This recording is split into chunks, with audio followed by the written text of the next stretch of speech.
Ayan, ito po yung ang gagawin ko pong video ngayon. Kung paano nyo po hanapin yung, yung naipon nyo na rose galing sa travel. Itong travel na to. Paano nyo po mahanap yon? Yung pagta-travel ninyo sa iba-ibang room. Tapos may mga nakukuha kayong beans and rose.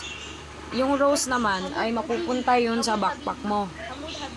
Paano hanapin? Pindutin mo yung yung gift icon sa baba, dito sa gitna. Pindutin mo yung gift icon.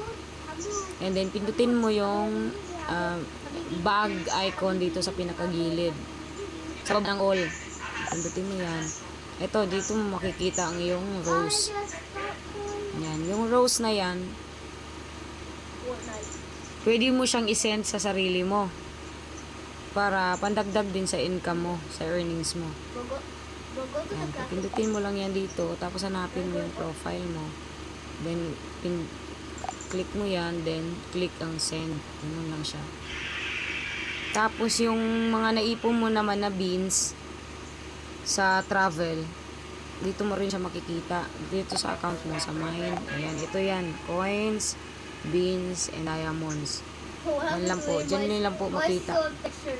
Beans and rose.